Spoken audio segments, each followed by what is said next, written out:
Guys, ayan, andito na tayo sa loob ng airport dito sa Cavite.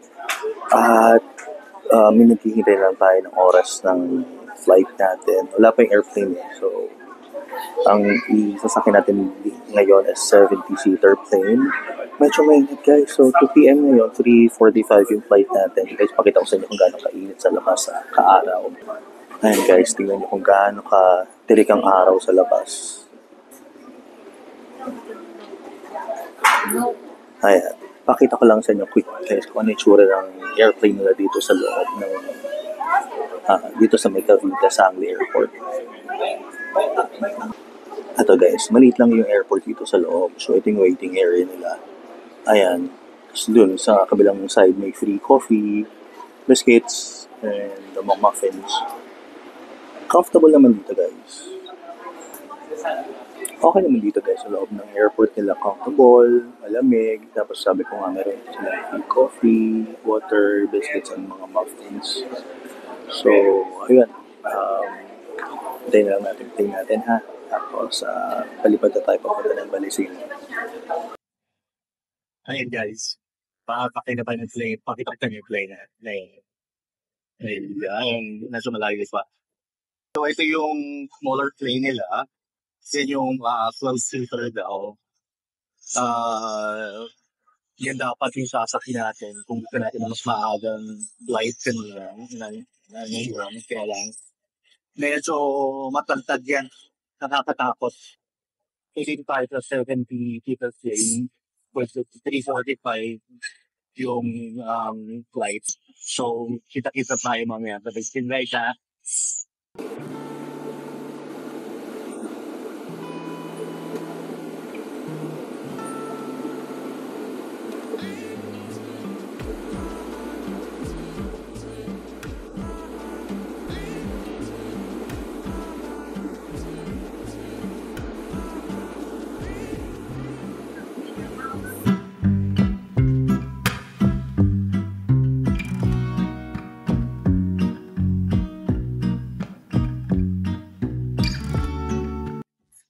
Ayan guys, nag-land na tayo dito sa Balisin Island. So, ito guys, hindi na-discuss ko sa inyo ng convenience kapag Balisin comparing to Boracay.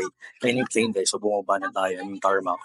So, ito na katad yung receiving area ng Balisin Island. So, lalakarin lang, hindi na tayo sasakay ng bus. Diretso ka na agad sa receiving area, tapos dun sa pinaka mga villa kung saan tayo magstay.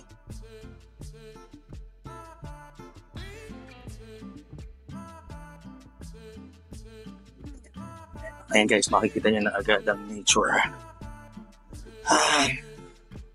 We're here. Hindi ba guys? Napakaganda.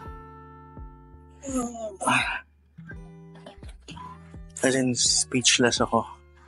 Every time talaga na nandito tayo, ito talaga yung pahinga. Ayan guys, yung greenery.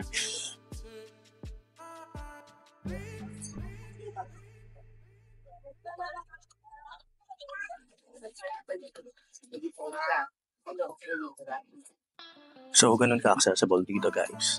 From the plane, lakad ka lang ng konti, nasa welcome area ka na, and then papunta ka na ng clubhouse. And guys, yung nga pala, pakita ko lang din sa inyo. Dito sa Balisin Island, pwede ka mag-rent ng sarili mong golf cart.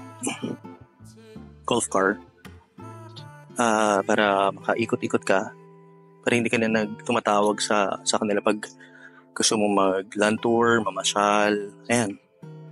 So nag-rent kami for 3 days. 24/7 yun, may access kayo dyan. So dyan nakapark. So halika, dyan tayo dito. Ayun yung pinaka-clubhouse guys. So, lakad tayo dito. And, ito yung path papunta sa clubhouse at saka papunta sa mga villas. Yung clubhouse. On our way to clubhouse.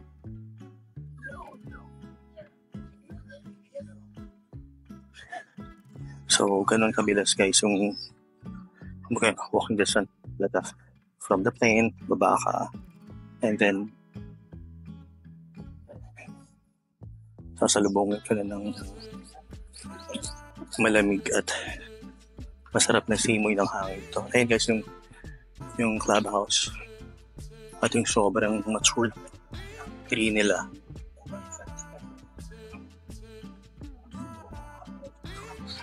Ikot ko lang kayo guys para makita nyo. So yan yung entrance ng clubhouse.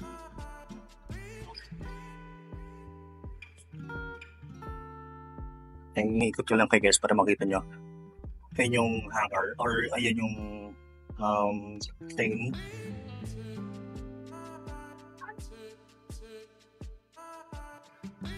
Ayan, so akit na tayo guys dito.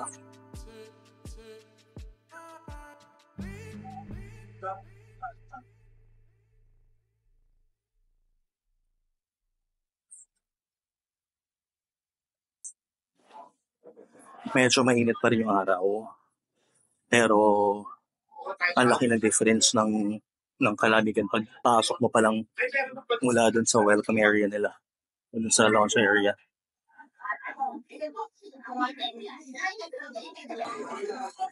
Ayan guys, welcome to Balusin Island.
Dito tayo yung first dinner natin dito sa Royal Villa. Konting trivia lang guys.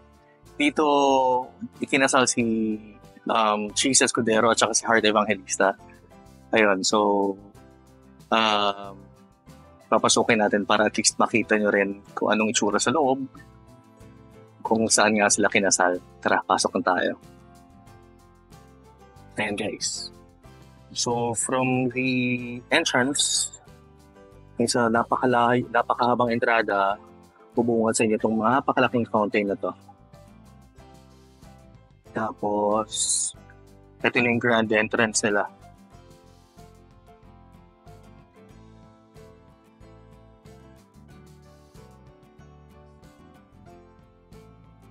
Guys, tingnan yung ceiling, oh. Ganda, no? So, ayan. Pasok pa tayo. Dito ang dinner natin tonight. Ang dish ata rito is Spanish na everything. There you go.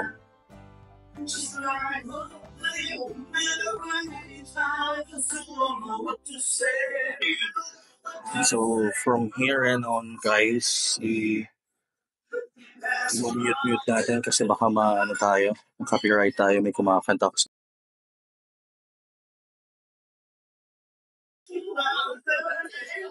Sa entrada guys, tingnan nila yung grand staircase. Double entrance staircase. Ayan.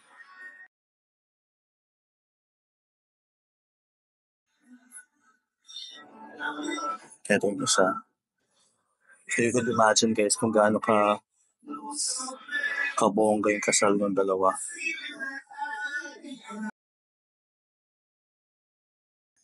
And guys, pasok na tayo.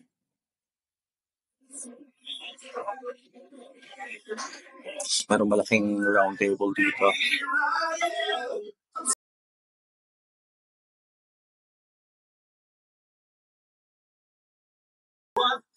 Guys, ito na yung ito na yung restaurant sa loob.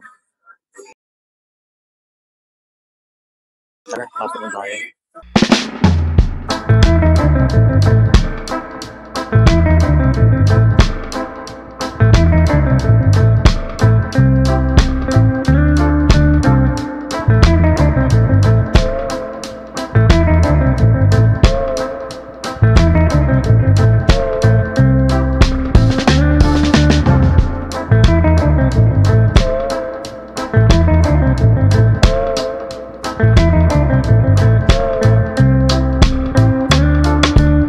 Morning sun can hold me down. Gotta break these chains, gonna chase the fire. Yeah, we're reshaping the game. Got a rebel yell, a rhythm in my soul.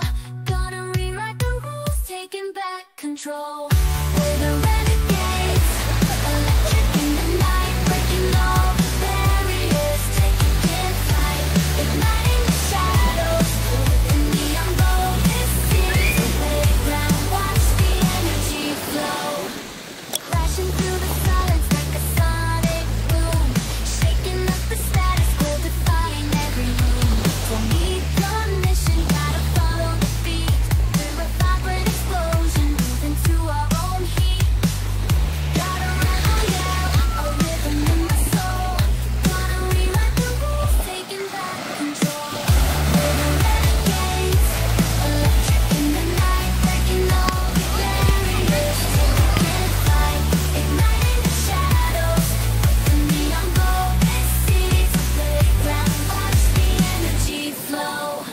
Let the rhythm take you, let the bass ignite. We're a wildfire burning, burning oh so bright. We're the renegades, electric in the night, breaking all the barriers, taking flight, igniting the shadows with the neon glow. The city's our playground, watch the energy flow. We're the renegades, electric in the night, breaking all the barriers, taking it flight, igniting the shadows.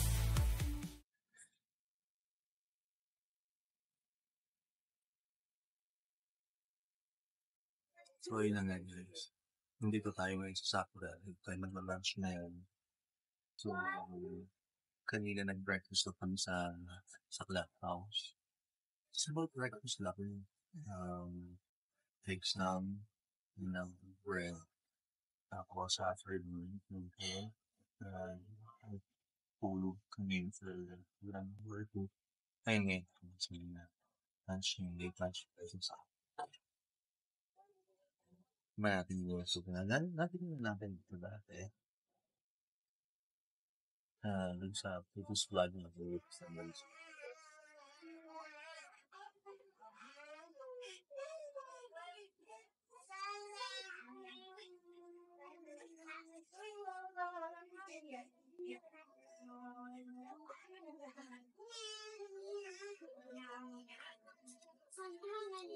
Simple dish lang yung coconut. Soft tofu ang ginamit nila. Tapos, very thin na yung bread and then pinaray ng hair like a that's yung special sauce.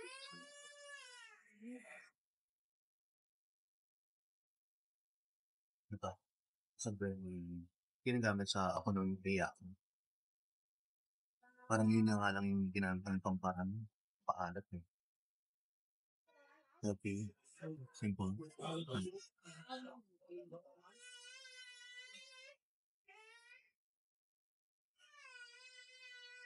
Sabi ko na sa guys na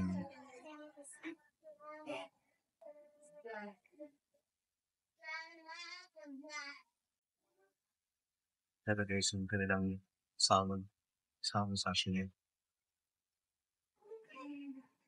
And then ito na yung gyoza.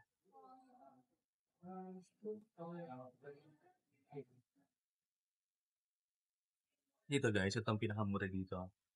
At saan kaping isa sa pinakamasarap na lang. Tingin na rin. Sarap ang gyoza nila talaga. 180 lang to. Ito yung kanilang gindara. Yes. Ganda, no? Ano ba? Tapos na. Ganda plating na.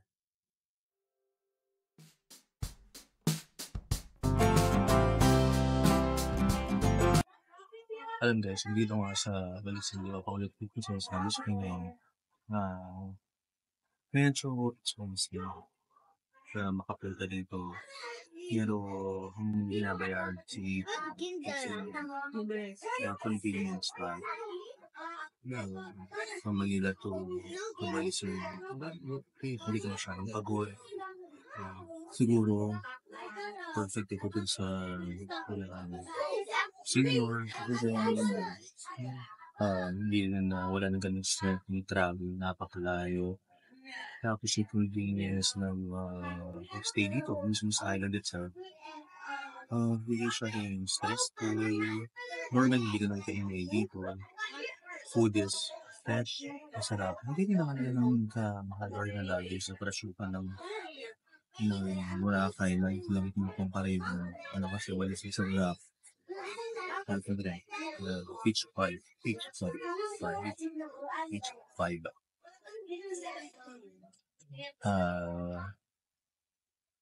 Almost the same. Ang difference din siguro nga talaga Boracay kay pang bata, pang teenager, early 20s, 30s, gusto pa ng party parties.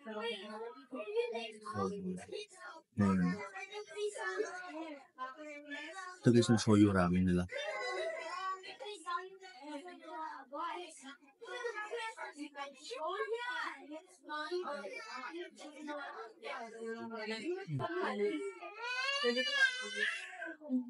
Shoyu ramen guys, medyo may kaalatan. Medyo nagla-light week lunch lang kami ngayon kasi na ang dinner namin mamaya si Faye. Kung nito na hindi namin yung mga sa namin kainan. Ang liver buffet mama isang party food. Ano title lang na dinner natin mamaya? Parang mga local na street food. Ayun, street food. Ang may papakita ko sa inyo. May quick, may squid balls, yun may mga grilled.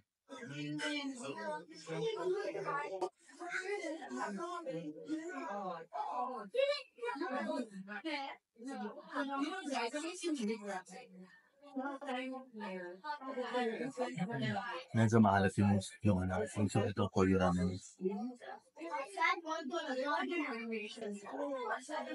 Papayaw natin yung papakita ko sa inyo para kung magandang magkano. Ayan guys, yung menu nila dito sa Sakura, sa Balisin. I-post na lang kapag gusto nyo makita yung presyo at saka yung parang kahit yung pera.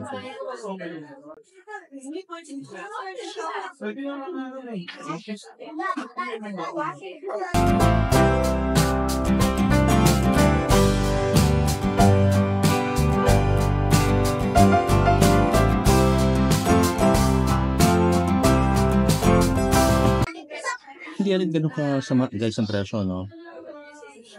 Hindi siya ganun kamahalan.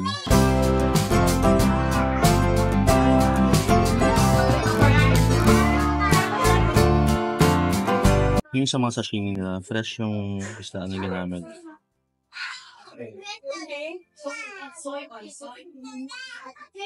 Hindi mo lansa. Yung hot naman, yung hot mga soup nila, hot naman kasi talaga. Ang napansin ko lang dito guys, yung sa pagbalik natin dito sa Balusin, ang daming mga OJT. Mas konti yung staff. Mas konti yung staff nila. Kasi sa marami ako yung OJT. Welcome to the vlog! Hi guys! Say hello!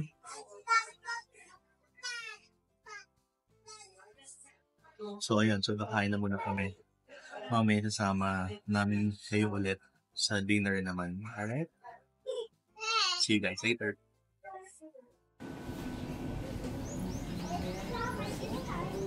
Ayan guys, sobrang init ngayon. Hi guys! So, andito tayo ngayon sa Mykonos. Unplanned ito, pero medyo mainit kasi ngayong hapon. So, gusto nating magmerienda ng malamig, pero healthy pa rin naman. So, andito tayo sa Mykonos. Ayan. Pasok na tayo sa loob. Ang favorite natin dito guys, yung kanilang off the menu na in-order natin na yung kanilang Greek yogurt. Tinatawag kong off the menu kasi nga wala nga sa menu yun. Pero pwede kayong umorder nun. Greek yogurt siya, plain na Greek yogurt, tapos mag-request na lang kayo ng honey at meron ding mga pistachio nuts. Sige, pasok na muna tayo. Pakita natin.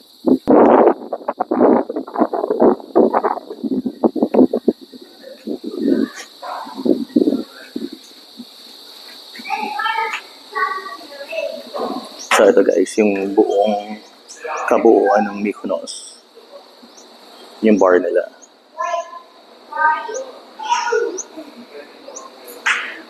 Wala masyadong tao ngayon kasi siguro natutulog pa sila.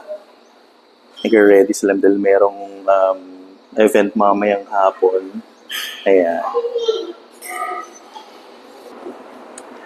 Eto guys, ang in-order at pinabalik-balikan namin dito na Greek yogurt. Off the menu siya, Greek yogurt ito na merong pistachio nuts sa ibabaw and honey. So, by the way guys, shout out dun sa isang viewer natin na nagpumisita rito sa Balisin at nagpunta rito sa Mykonos.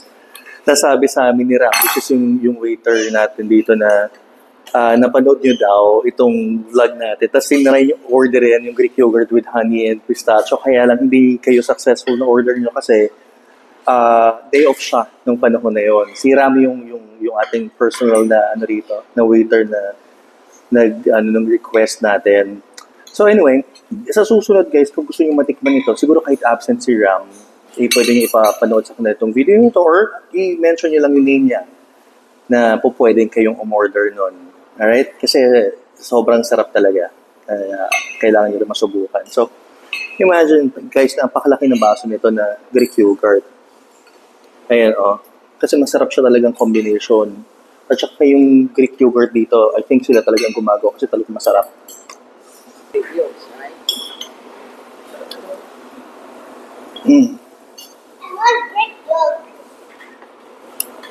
It's really good.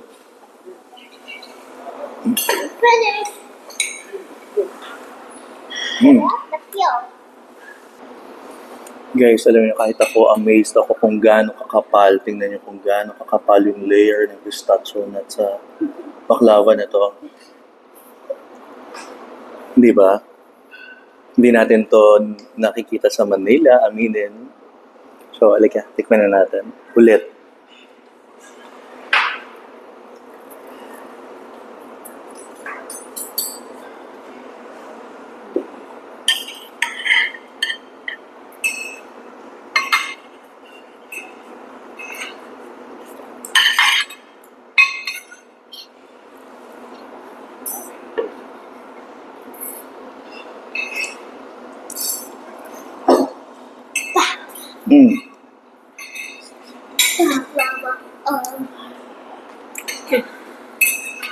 So guys, kakain na muna kami. Kita-kita tayo ulit later sa dinner naman. Alright? Guys, for dinner, andito tayo ngayon sa Rico's Hideaway. Ang kanilang motif ngayon or kanilang dinner event ay street food. Ayan, ito yung Rico's Hideaway. Ito yung mga street food na available dito. 2,500 per head. At ito yung mga street food na available. Meron silang ice cream.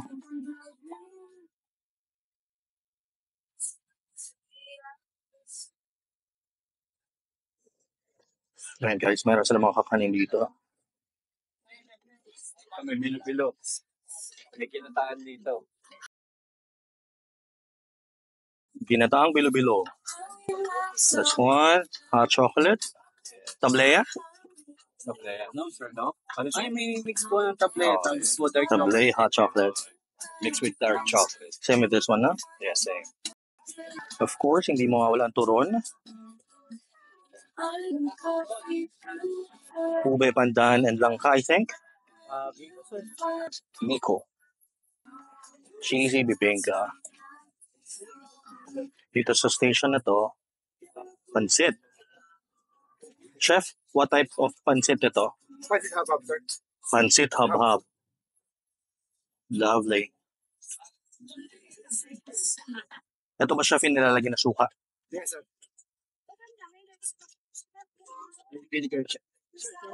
Dito guys, tingnan nyo kung gaano karaming penoy at balot.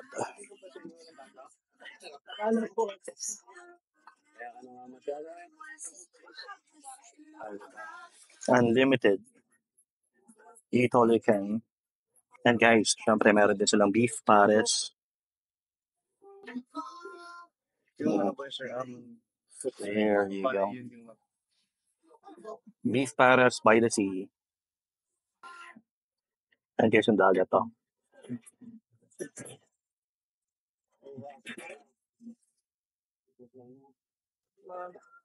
So, ito yung mga pares.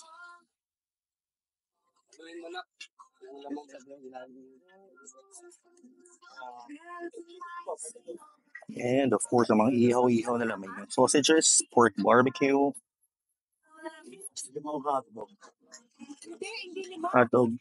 Tatlong hotdog lang tapos na barbecue. Dito na ito. Meron kang chicken barbecue. And of course, corn.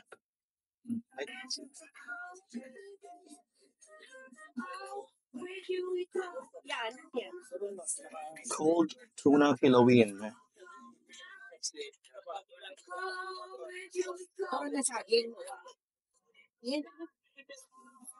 Dito guys, meron silang popcorn, nachos, and potato chips. Sa nachos naman, ito yung kanilang cheese sauce, kanilang giniling, and white sauce, tartar sauce. Sa fry station, meron silang phomai, spring rolls, calamari, shrimp tempura, fish bowls, squid bowls, and kwek-kwek. Ay manong suka.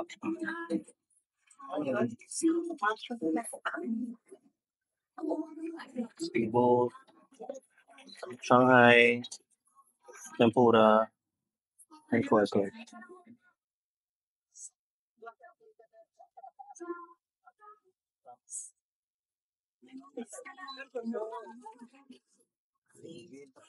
So, ito yung kanilang garlic rice para dito sa pares.